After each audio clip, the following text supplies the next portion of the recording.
Hello everyone. Today, we learn about the Philippine Constitution, Bill of Rights and Duties and Responsibilities of a Filipino citizen. As a Filipino citizen, we all have the rights and responsibilities. So what is Constitution? A constitution is a system for government codified as written document which contains fundamental laws and principles. It usually contains fundamental political principles and establishes the structure, procedures, powers, and duties of a government. Rights and responsibilities help make our communities better. Rights are freedoms we have that are protected by our laws, while responsibilities are duties or things that we should do. In order to be a good citizens or members of a community, we must understand our rights and responsibilities. One important feature of a democratic state is the people's enjoyment of rights and privileges. As a democratic state, our country guarantees its citizens certain individual rights which are stipulated in Article 3 or the Bill of Rights of its fundamental charter. So ano nga ba ang Bill of Rights? Article 3 of the Philippine Constitution is the Bill of Rights. It establishes the relationship of the individual to the state and defines the rights of the individual by limiting the lawful powers of the state. It is one of the most important political achievements of the Filipinos. So ang Bill of Rights ay tumutukoy sa karapatan nating mga Pilipino dito sa ating bansang Pilipinas. Pero hindi lang sa karapatan natin ginagamit ang Bill of Rights. Ginagamit din ito para protektahan ang ating karapatang pantao laban sa mga abusadong nilalang. Ang Bill of Rights ay binubuo ng 22 sections. At dito nakasaad ang mahahalagang karapatan nating mga tao. Umpisahan natin sa Section 1, Right to Life. No person shall be deprived of life, liberty, or property without due process of law, nor shall any person be denied the equal protections of the laws. So, ang section na ito ay tumutukoy o nagpapahayag ng ating kalayaan. Ang kalayaan mong gawin ang mga bagay na gusto mong gawin na walang nakikialam na sinuman, pero ang mga kalayaang ito ay may mga limitasyon.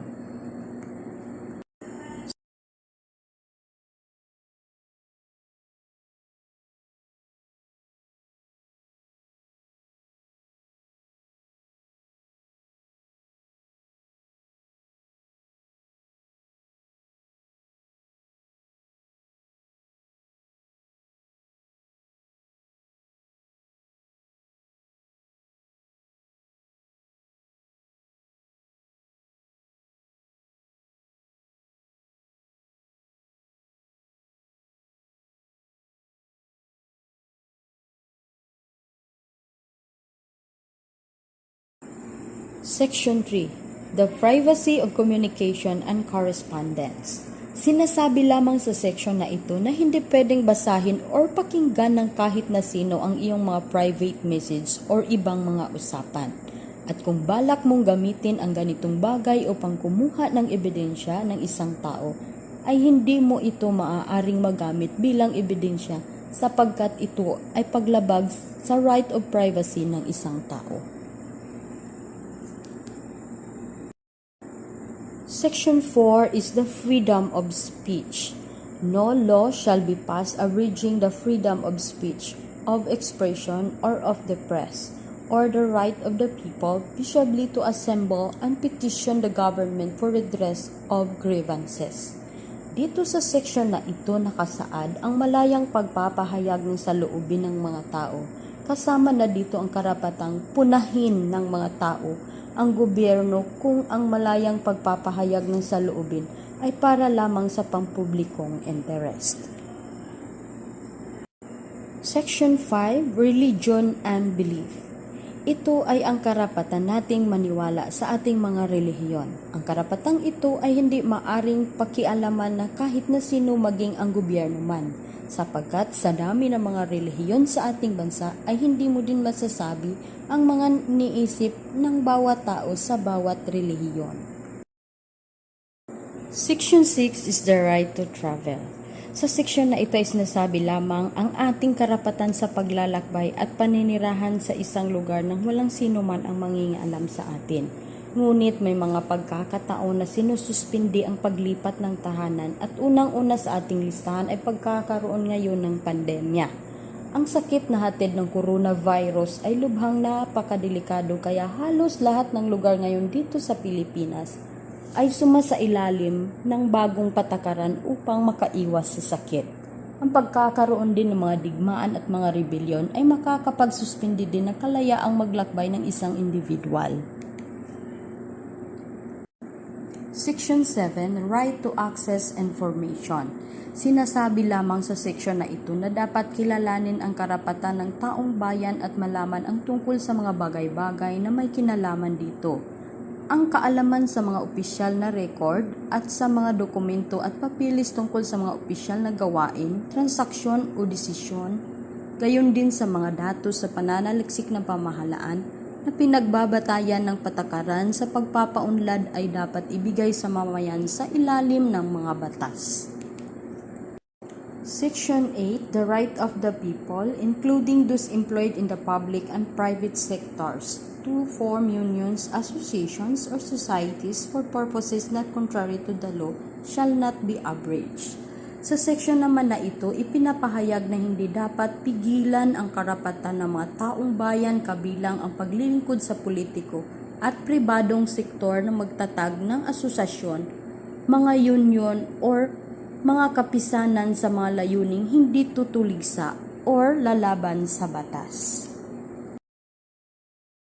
Section 9. Private property shall not be taken for public use without just compensation. Sinasabi lang sa mga section na ito na ang mga pribadong ari-arian ay hindi dapat basta-basta kunin ukol sa gamit pambayan na walang wastong kabayaran.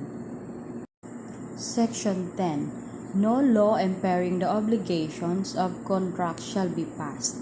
Ang ibig sabihin naman sa section na ito, hindi dapat magpatibay ng batas na sisira sa mga kontrata.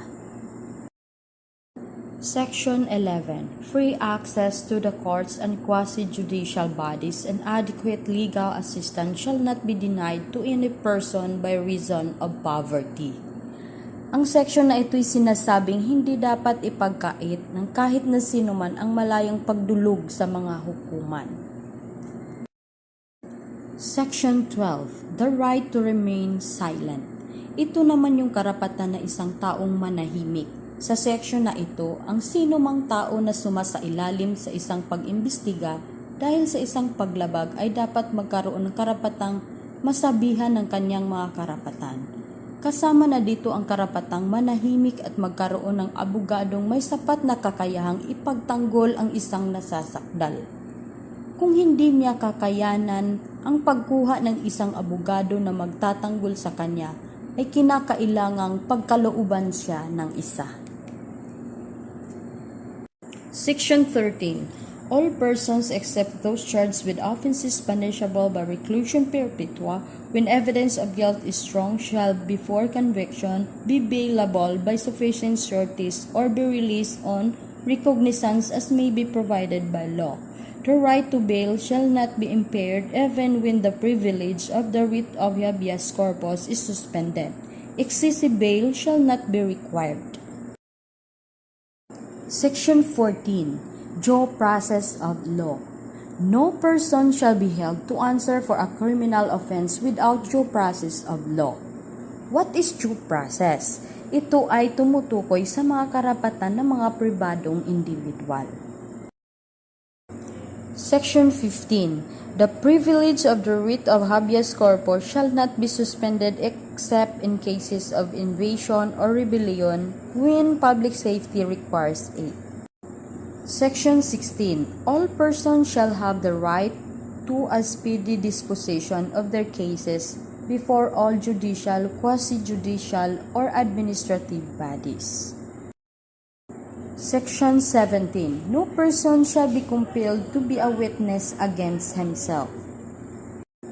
Section 18. No person shall be detained solely by reason of his political beliefs and aspirations.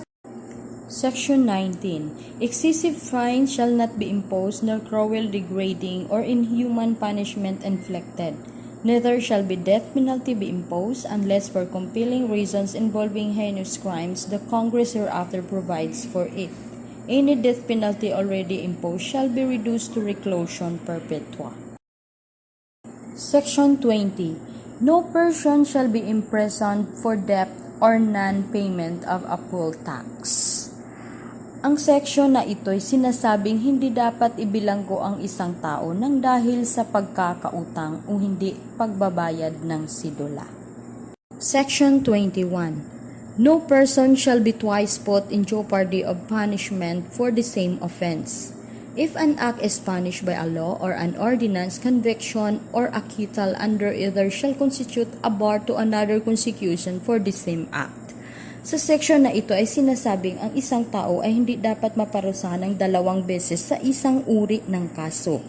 Kung pinaparusahan ng batas at ang ordinansa ang isang krimen, ang pagkaparusa o pag-absuelto sa ilalim ng alinman dito ay magiging hadlang sa ibang kaso.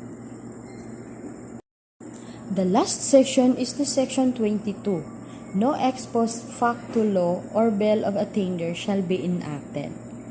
So now, what is ex post facto law? Ang ex post facto law ay hindi mo pwedeng parusahan ang isang taong nakagawa ng kasalanan na hindi pa naisusulat sa batas ang offense na kanyang nagawa. At ang bill attainder naman, ang mga batas na nagbibigay ng parusa na walang kahit na anong paglilitis. At yun ang mantungkol sa Bill of Rights or ating mga karapatan na dapat nating malaman. Duties and responsibilities of a Filipino citizens. So what is duty? Duty and action that citizens are required to perform. And responsibility and action that citizens should perform. Duties and responsibilities of Filipino citizen. The prime duty of the government is for its citizens to serve and protect. In turn, it shall be obligation of the entire citizen to do their duties and responsibilities as a Filipino citizens of the country as listed below. Defend our country from enemies and invaders, pay her taxes willingly and promptly, be loyal to our country, take care and conserve our natural resources, help our country for growth and development, keep our surroundings clean, study well and become a productive individual, obey the laws and maintain peace and order in the community, preserve the Filipino culture and identity, participate actively in various government programs, vote wisely and choose candidates who can serve the people and our country. And the last one, respect the rights of others. The more important duties and obligations of every citizen in the democratic society are the following: to be loyal to the Republic, to defend the state, to contribute to the development of welfare of the state, to uphold the Constitution and obey laws, to cooperate with duly constituted authorities, to exercise rights, responsibility, and with due regard to the rights of others, to engage in gainful work, to register and vote.